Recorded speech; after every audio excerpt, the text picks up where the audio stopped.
Good evening, I'm Valerie Pritchett. I'm Melissa Richards. So glad you're with us tonight. And we begin in Harrisburg, where vendors at the Broad Street Market are not happy after the board announced it is raising the rent. Rent is almost doubling in the Stone Building and the temporary tent, which still does not have an opening date. Sonica Bargo spoke to vendors and market leadership for answers, and she joins us now live with more. Sonica. Valerie, Alicia, business owners have been frustrated for months, but now they're angry. They say this is the wrong time to put another burden on vendors, but market leadership says the rent increase is necessary just to keep the place alive.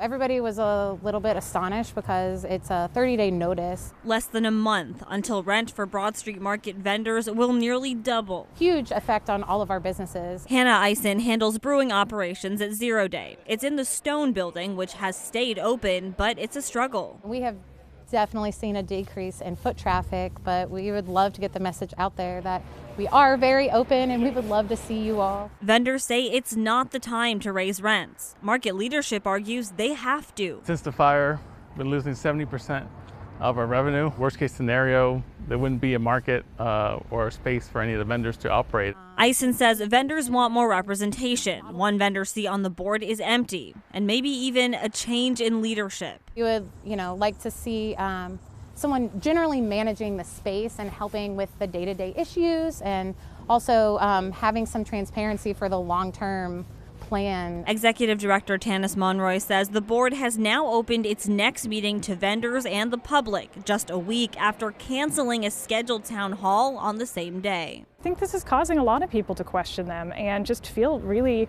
unheard and not taken care of. Elementary Coffee owner Andrea Grove decided at the end of 2023 to leave the market after 9 years.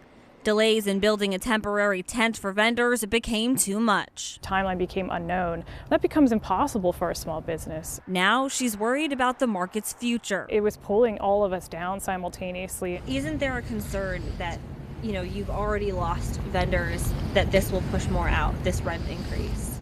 Yeah, there's always that concern, definitely.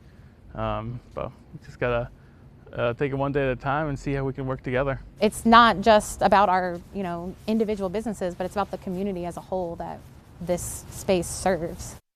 Now, as for that temporary tent, no opening date yet. The city had to extend its bidding period to January 14th after receiving no offers from contractors to do the electric or plumbing work. In the newsroom, Sonica Bargo. Valerie, back to you. Thank you.